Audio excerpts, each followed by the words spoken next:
Hi friends, இன்றைக்கி நம்ம 5ஆம் வகுப்பு பயிற்சி நூலில் உள்ள 4வது பாடம் மூதுரை தேர்ந்தெடுத்து நிரப்புவேன். அனைவரிடமும் டேஷ் நடக்க வேண்டும். விடை பணிவுடன். உழவர் வாய்க்காலில் டேஷை உருவாக்கினார். விடை நீர் பாயும் வழி. தீமைகளை டேஷ் வெல்ல வேண்டும். விடை அறிவாள். டேஷ் கடலினும் பெரிது. விடை பொறுமை. அடுத்தது பாருங்க, சொற்களை கொண்டு தொடர்களை உருவாக்குவேன். ஒன்று அவங்களே கொடுத்துருக்காங்க. பெரிய மீன். நான் குளத்தில் பெரிய மீன் பிடித்தேன். வானவில். வானில் வானவில் தோன்றியது. பட்டம். வானில் பட்டம் பறந்தது. குளம். மழை பெய்ததால் குளம் நிரம்பியது. கொக்கு. கொக்கு மீனை கொத்தியது. பொறுமை. பொறுமை கடலினும் பெரிது. மடைத்தலை. மடைத்தலையில் மீன்கள் ஓடியது. அடுத்த பக்கம் பாருங்க. பாடல் வரிகளை முறைப்படுத்தி எழுதுவேன். அடக்கம் உடையார் அறிவியல் என்றெண்ணி. அடுத்த லைன் கடக்க கருதவும் வேண்டா மடைத்தலையில். அடுத்தது பாருங்க. ஓடுமீன் ஓட உருமீன் வருமளவும். அடுத்தது வாடி இருக்குமாம் கொக்கு. அடுத்தது பாருங்க. பத்தியை படிப்பேன், சரியான தெருவிற்கு வண்ணமிடுவேன். மடையில் பாய்கின்ற நீரில் ஓடுகின்ற சிறுமீன்கள் ஓடிக்கொண்டிருக்க, கொக்கானது தனக்கு இரையாக கூடிய பெரிய மீன்கள் வரும் வரை அசைவின்றி காத்திருக்கும். அதுபோல தமக்குரிய காலம் வரும் வரை சிலர் அடங்கியிருப்பார்கள். அவர்களை அறிவில்லாதவர் என்று எண்ண வேண்டாம். இப்போது இந்த பத்தியிலிருந்து கீழே கொடுத்துருக்க கேள்விக்கு நம்ம சரியாக விடை எழுத போகிறோம். அடக்கம் என்ற சொல்லுக்கு பொருள் தராத சொல் எது? விடை ஆப்ஷன் ஆ அடங்காமை, அதாவது எதிர்ச்சொல். அடுத்தது அறிவிலர் என்ற சொல்லுக்கு பொருள் என்ன? விடை ஆப்ஷன் ஆ அறிவில்லாதவர். அடுத்தது கொக்கு டேஷ் வருமளவும் வாடி இருந்தது. விடை ஆப்ஷன் இ பெரிய மீன். எண்ணுதல் என்ற சொல்லின் பொருள். விடை ஆப்ஷன் ஆ நினைத்தல். காலம் இச்சொல்லை கொண்டு ஒரு தொடர் எழுதுக. விடை காலம் பொன் போன்றது. அடுத்த பக்கம் பாருங்க. புத்தகத்தில் தேடி எழுதுவோம்.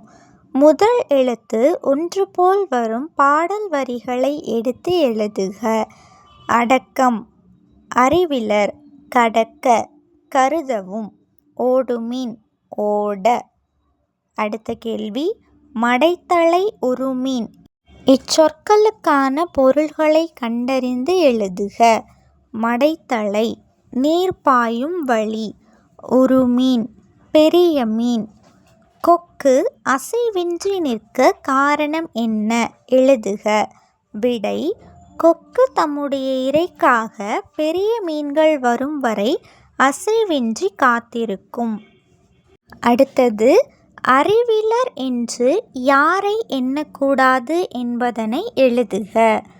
தமக்குரிய காலம் வரும் வரை சிலர் அடங்கியிருப்பார்கள். அவர்களை அறிவில்லாதவர்கள் என்று எண்ணக்கூடாது. அடுத்த பக்கம் பாருங்க. ஒரே பெயர் கொண்ட படங்களை இணைப்பேன், எழுதுவேன். அதாவது ஃபஸ்ட்டு பாருங்க படி. அதோட மூணாவதாக கொடுத்துருக்குற கீழே பாருங்கள் படிக்கிறான் அந்த பையன். ஃபஸ்ட்டு இருக்கிறது ஸ்டெப்ஸ் இருக்கிற படியும் அந்த பையன் படிக்கிறதும் ஒரே பெயர் கொண்ட படம். அதனால் படின்னு எழுதிட்டு அதை நீங்கள் கோடு போட்டு மேட்ச் பண்ணிக்கோங்க. அடுத்தது பாருங்கள். மேலே ரெண்டாவதாக ஆடு கொடுத்துருக்காங்க. கீழே முதல் படத்தில் டான்ஸ் ஆடுற அந்த ஆடுறது கொடுத்துருக்காங்க. அப்போது ரெண்டு பக்கத்துலேயும் ஆடு அப்படின்னு சொல்லி எழுதிட்டு அதை இணைச்சிக்கோங்க. அடுத்தது மேலே மூன்றாவது படத்தில் பார்த்திங்கன்னா நூல் கொடுத்துருக்காங்க. அதே மாதிரி கீழே 2வதாக புக்கு கொடுத்துருக்காங்க. அப்போது 2மே நூல் அப்படின்றதுனால அந்த 2 படத்தையும் இணைச்சிக்கோங்க. பக்கத்தில் நூல் அப்படின்னு சொல்லி எழுதிக்கோங்க. அடுத்தது பாருங்கள், ஒரு பொருள் தரும் பல சொற்களை நிரப்புவேன். இப்போ பாருங்கள், இங்கே ஒரு படம் கொடுத்துருக்காங்க இல்லையா, குதிரை கொடுத்துருக்காங்க. இப்போது நம்ம அதை என்னென்னலாம் எழுதலாம்?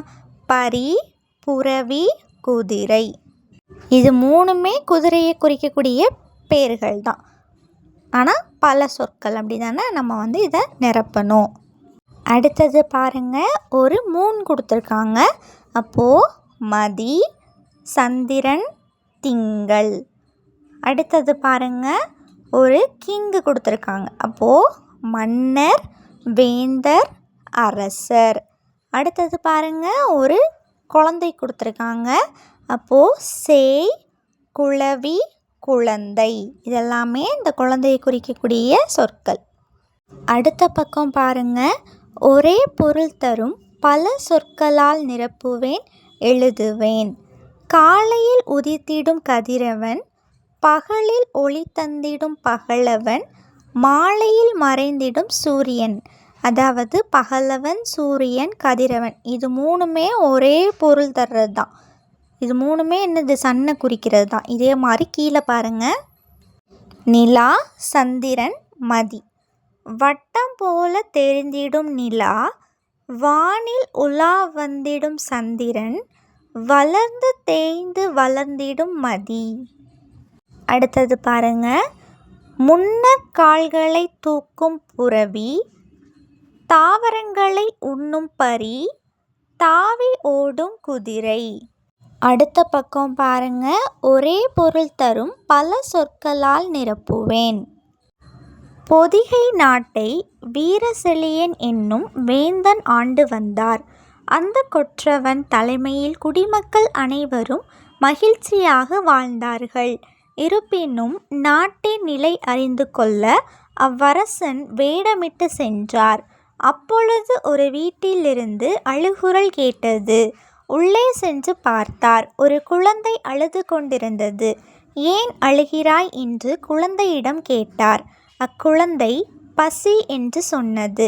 பசிக்கு காரணம் பெற்றோருக்கு வேலை கிடைக்காததான் என்பதை உணர்ந்தார். அடுத்த நாள் தன் நாட்டில் விவசாய நிலங்களை அனைவருக்கும் பிரித்து கொடுத்து வேலை வாய்ப்பை உருவாக்கினார். அன்று முதல் அவரது நாட்டில் பசி நீங்கியது. வீரசெழியனும் சிறந்த மன்னன் என பாராட்ட பெற்றார். அடுத்த பக்கம் பாருங்க, படிப்பேன் மின்னுவேன். படிப்பேன், இணைந்து படிப்பேன். அட்டவணையை படிப்பேன், விடை எழுதுவேன். இந்த அட்டவணையில் கொடுத்துருக்குற ஒரு சொற்களையும் படித்து கீழே கொடுத்துருக்குற கேள்விக்கு நம்ம விடை எழுதணும். உயிர் உள்ளவை, எதெல்லாம் இதில் உயிர் உள்ளவை? தேள், சேவல், தேனீ, வேடன், தேன் சிட்டு, கட்டெரும்பு, செங்குளவி. உணவுப் பொருள்கள், இந்த அட்டவணையில் கொடுத்துருக்குற உணவுப் பொருள்கள் என்னென்ன? நெல், தேங்காய், வெங்காயம், கேழ்வரகு, பேரிக்காய், பெருங்காயம், நெல்லிக்காய், பேரிச்சம்பழம், சேப்பங்கிழங்கு. அடுத்த பக்கம் பாருங்க, படிப்பேன் மகிழ்வேன். பேருந்து, பெரிய பேருந்து. ஓடும் பெரிய பேருந்து, சாலையில் ஓடும் பெரிய பேருந்து. வந்தேன், வீட்டிற்கு வந்தேன். நேற்று வீட்டிற்கு வந்தேன். ஊரிலிருந்து நேற்று வீட்டிற்கு வந்தேன். பெட்டி, கனமான பெட்டி, மேலே கனமான பெட்டி, பரண் மேலே கனமான பெட்டி. பூச்செடி, செவ்வந்தி பூச்செடி, தெற்கே செவ்வந்தி பூச்செடி, வயலின் தெற்கே செவ்வந்தி பூச்செடி. அடுத்தது, படிப்பேன் சிதறடிப்பேன். வெயில், நண்பகல் நேரம், வெயில் சுட்டெரித்தது. வேணி வெளியே வந்தால், செந்நிற கிண்ணத்தில் தண்ணீர் ஊற்றினாள். உள்ளே சென்றால், சற்று நேரத்தில் வீட்டிற்கு வெளியே கீச் கீச் கீ கீ காக்கா. அடுத்த பக்கம் பாருங்க, தாரா அரண்மனைக்கு செல்ல விரும்புகிறாள். அவள் கடந்து செல்லும் வழியில் பார்த்தவற்றை எழுதுங்களேன். விடை பாருங்க. திராட்சை தோட்டம், குகை, ஆறு, குதிரை. அடுத்தது தாரா கடந்து சென்ற இடங்களை பற்றி எழுதுங்களேன். தாரா திராட்சை தோட்டம் மற்றும் குகையை கடந்து வளைந்து நெளிந்து செல்லும் ஆற்றையும் கடந்தாள். தாரா அரண்மனைக்கு செல்லும் வழியில் ஒரு குகையை கண்டாள். அது சிங்க குகையா புலி குகையா என்று சிந்தித்து கொண்டே கடந்தாள். அடுத்த பக்கம் பாருங்க. தாரா செல்லும் வழியில் எந்த விலங்கை பார்த்தால் அது அவள் பயணத்திற்கு எவ்வாறு உதவும் என்பதை தொடராக எழுதுங்களேன். தாரா செல்லும் வழியில் குதிரையை பார்த்தால் தாரா விரைவாக அரண்மனைக்கு செல்ல அக்குதிரை பயன்பட்டது. தாரா மகிழ்ச்சியுடன் அரண்மனைக்கு செல்ல ஒரு பாடல் எழுதுங்களேன். பார்க்க போகிறேன், நான் பார்க்க போகிறேன், அழகான அரண்மனையை பார்க்க போகிறேன், குகை கடந்து ஆறு கடந்து குதிரையில் ஏறி அரண்மனையை பார்க்க போகிறேன், நான் பார்க்க போகிறேன். ஓகே ஃப்ரெண்ட்ஸ், இதே மாதிரி நிறைய வீடியோஸ் பார்க்க நம்ம சேனலை சப்ஸ்கிரைப் பண்ணிக்கோங்க. இந்த வீடியோ உங்களுக்கு பிடிச்சிருந்துச்சுன்னா லைக் பண்ணிக்கோங்க. உங்கள் ஃப்ரெண்ட்ஸுக்கும் ஷேர் பண்ணுங்கள். தேங்க்யூ.